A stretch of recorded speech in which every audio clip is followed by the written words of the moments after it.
poste en Nouvelle-Calédonie pendant plusieurs années et c'est à ce moment-là que je me suis retrouvé interpellé pour participer à cette expertise collégiale sur les enjeux de l'exploration, de l'exploitation et donc de l'éventuelle valorisation de ressources minérales sous-marines en Polynésie française. L'origine de la demande, d'une part, c'est le gouvernement de la Polynésie française plus l'État français qui voulait deux choses en fait. D'une part, un état des lieux, un état des connaissances sur cette ressource, mais aussi sur les éventuels impacts d'une exploitation, impacts environnementaux, impacts sociaux, retombées économiques. Il y avait tout un enjeu aussi juridique à clarifier sur quelles sont les compétences de l'État et de la Polynésie française. Et puis il y avait quelque chose d'extrêmement intéressant qui a donné beaucoup de richesse aussi au travail, c'est qu'il y avait une demande de recommandations. Pas simplement une liste de recommandations sur le mode un peu rituel qu'on voit un peu trop souvent dans des expertises, mais vraiment une série de recommandations articulées qui puissent servir d'ébauche ou de cadre à la construction d'une politique minière sous-marine pour la Polynésie française.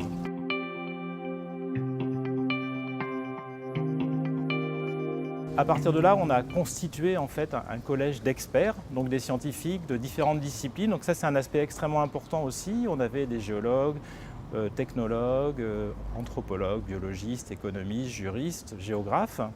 Donc une très forte interdisciplinarité et pas simplement une juxtaposition. C'est ça qui est extrêmement important aussi à mentionner, c'est qu'on a vraiment travaillé ensemble, ce qui permet par exemple de ne pas simplement avoir une réflexion sur les impacts écologiques ou environnementaux d'une exploitation possible des ressources, mais de travailler sur les impacts socio-environnementaux, ce qui permet de travailler aussi sur les dimensions humaines ou sociales de la question technologique, etc. C'est-à-dire qu'il y a eu vraiment des interactions très très fortes au sein du collège d'experts.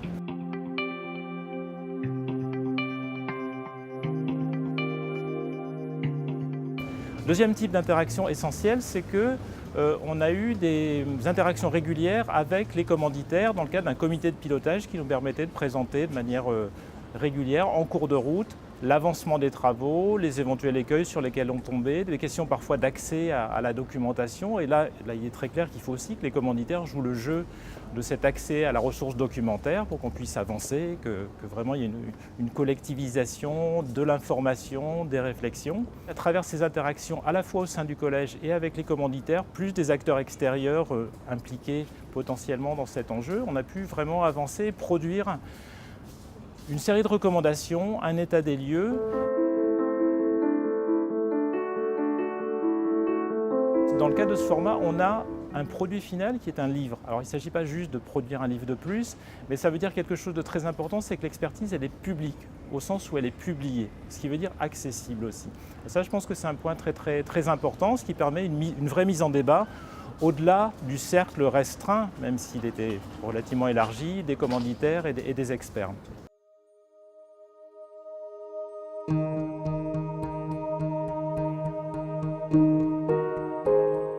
En conclusion, je pense que ce qu'il faut dire qui est très important, c'est d'une part une expertise pour un scientifique, c'est une forme d'engagement. On sort de notre registre habituel, celui du champ scientifique, pour entrer dans un domaine qui est celui de la politique publique. Donc c'est très clairement ça, ce n'est pas simplement une mise à disposition un peu froide et détachée d'un ensemble de connaissances. On met un peu en quelque sorte les mains dans le cambouis et ça c'est un aspect extrêmement important que les scientifiques doivent retenir mais que les commanditaires doivent aussi bien comprendre. Deuxième aspect des choses, et là c'est un point particulier de cette expertise mais je pense que ça a une valeur plus générale, c'est que l'expertise elle arrivait à un moment donné où il n'y avait pas encore quoi que ce soit de fait sur cet enjeu minier sous-marin. Donc il y avait une marge de manœuvre très forte pour réfléchir très en amont sur qu'est-ce qu'on veut faire, quel est l'état des connaissances, quelles sont les lacunes, etc. Ce qui veut dire qu'on n'est pas dans ce registre qui est un petit peu trop fréquent de l'expertise entre guillemets pompier, à savoir il y a un problème, on appelle des experts pour essayer de déminer, sans mauvais jeu de mots, la situation, ou de l'expertise un peu prétexte ou justificative qui vient alors que finalement les choses ont déjà plus ou moins été décidées. Donc voilà, tout ce contexte général à la fois de très forte interaction au sein du collège, avec les commanditaires et d'autres acteurs intéressés, le fait de se situer en amont d'une politique au sens opérationnel du terme, tout ça fait que je pense que cette expertise a une valeur assez exemplaire, je pense.